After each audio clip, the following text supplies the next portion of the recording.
I want to bring on somebody. I want to make sure, I want to hold his feet to the fire too, just in case he becomes a big shot. I understand he got some great endorsements for mayor of Wilkes-Barre today, and I just want to make sure that Frank Sorick does not become such a, like I say, a big shot, and we don't hear from him again. So how you doing, Frank? Remember the little people. How you doing, Frank? Hey, Lou, thanks for taking my call. Hey, listen. Hey, congratulations. I heard you got some the Times leader today. My goodness. I did. I even got some other endorsements out there. I heard It's been a whirlwind of a day here today in Wilkes-Barre. But, Lou, as you were announcing as I was coming in, that I better not become a big shot, that you hold my feet to the fire, I said, good. People need to hold their elected officials' feet to the fire.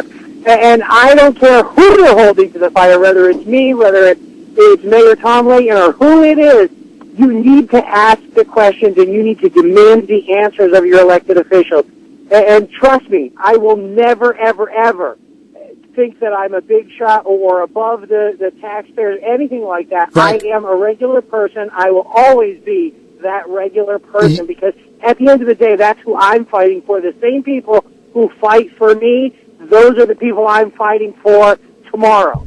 Frank, I know for a fact you're not part of the political class. You're not part of the establishment. I've said this before, certainly over the last few years, that if you had the ability to elect somebody as yourself as mayor of Wilkes-Barre, I honestly believe that that city could be one of the most progressive, fastest growing, coolest cities in the state of Pennsylvania, and you could lead a way to show many, many people how things could get turned around. I hope that the people of Wilkes-Barre that are not only listening to this, but listening to the other radio shows, that are listening to the Times leader, get out there and realize that what a difference it could be made by electing somebody that is just not part of the system, that once again is doing this because they feel as though that they could really make a real difference for their community.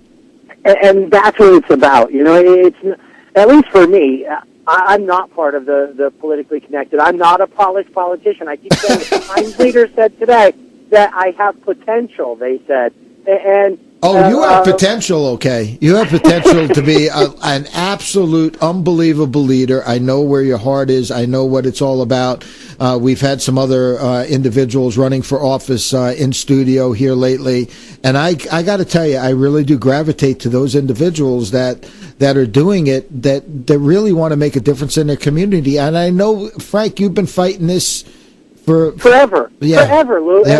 As long as you've been fighting it. You know, that's how we met, fighting the good fight, you know? I mean, we started off as political adversaries, but we quickly became friends because we were on the same side of justice here. So, at the end of the day, it's about the people. It's not about me getting into the mayor's office. It is about the people of our city and who's going to put them first. You know, bottom line is the people always come first. And when politicians forget who they work for and think they work for themselves and not the people, that's when a politician is no longer good to himself, herself, or anybody else. Well, Frank, you go get him now. If I'm not, I don't know if this for sure, but you know that we're broadcasting from Twiggs Cafe in Tunkhannock. Aren't you? You have some kind of relationship. I'm a graduate of Tunkhannock High, class of '91, and I am proud to scream that from the rooftops. You know, Tunkhannock High gave me the building blocks for who I am today. And you know, I think back to one of my teachers up there, Mrs. Wacko, wonderful, wonderful woman, taught me much of what I know today. And without her and her guidance, I would not be the man I am today. So I thank Tunkhannock for doing what it did for me and what it's doing for you right now with Twigs Radio Network. And honest to God, Lou, you know, it truly is a great place to live, as is Wilkes-Barre City. And I don't forget my roots. I certainly don't forget where I live now, and I will never forget who I'm working for. What a great clip for Tunkhannock, right? Yeah. How about that? And just real quick, I don't want you go before I get a chance to say something. You know, I can hear the energy in your voice. You know, it's very uplifting for me to hear. I heard it on the news on the way in today. I hope that these endorsements translate into votes, and I really, really wish you the best, Frank. I hope that you win this election. We'll catch From your lips to the voters' ears. There you go, Frank. Thanks for calling, and we'll be in touch. And that's it. There you go. You hear? You betcha.